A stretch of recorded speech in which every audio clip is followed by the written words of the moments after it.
Good morning, everybody. Welcome back to another installment of Scott Selections here for Saturday, January 30th. This will be the NBA edition. I know I already did a video on college basketball, but I said I liked another play in the NBA. So for that reason, that is why we're going to be having this extra video. And for this video, we're going to be looking at a matchup here in the Western Conference between the Houston Rockets and the New Orleans Pelicans, taking place at 8 p.m. Eastern Time.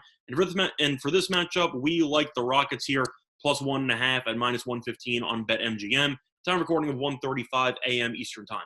Couple reasons why I like the Rockets in this spot. First of all, the Rockets have a significant rest advantage in the spot as Houston did not play yesterday, whereas the Pelicans did. Plus, the Rockets, after trading James Harden, have actually looked really good, as the Rockets have won each of their last 4 games. And I do think that Houston, based on how it's been playing lately and the fact that it has a significant rest advantage, should be able to overwhelm New Orleans over these 48 minutes. Now, to recap what happened yesterday for the Pelicans, they ended up winning in a very impressive fashion by scoring 131 points against Milwaukee and won 131 to 126. However, there were a couple of things that had to go extremely right for New Orleans in order to win this game. New Orleans ended up taking, I'd say, a 26-point lead in the third quarter before almost collapsing and losing the game entirely. However, if you look at New Orleans' numbers here, a couple of things stand out. First of all, New Orleans ended up going 21 of 48 from the three-point line, which is 43.8%.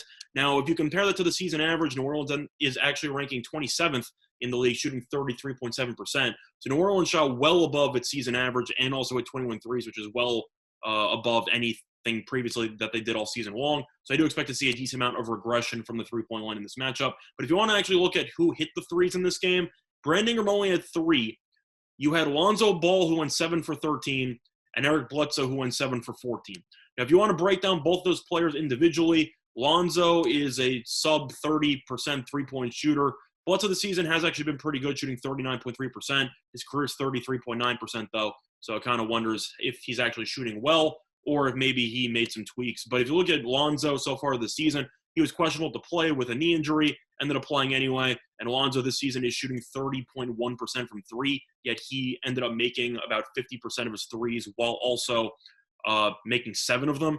So you had 2 really, really huge outliers there for the Pelicans from the three-point line. I do think Houston will do a good job of taking that away. Houston so far this season ranks 8th, or tied for 7th, I should say, in opposing three-point percentage. So I think Houston should end up doing a pretty good job of closing out on those three-point attempts, and I think that you will see a ton of regression from New Orleans in this matchup from behind the arc. But if you look at New Orleans so far this season, I'm not going to overreact to one very impressive performance because leading up to that game and the Washington game, Pelicans were absolutely terrible, had lost 8 of 9 games, including the Washington game, and ended up losing 8 of 10 games. So beat Milwaukee, I'm impressed by that, but it had to play a very, very up-tempo style for 48 minutes, and when they wanted to bench all the starters, they couldn't because Milwaukee ended up hanging around and making it a very close game. So after you look at the amount of minutes that these starters have played, yesterday Zion played 34, Ingram played 35, Adams played 38, Lonzo played 35, and Bledsoe played 34. They only had 8 people in rotation, and I simply think that New Orleans is going to run out of gas against a Houston team that's very physical and also has a lot of talent at the guard position when you look at the likes of Wall, Oladipo, and Gordon. I think that New Orleans will have some problems, and I do think that Christian Wood does possess some significant problems for Adams, who struggles to cover on the perimeter.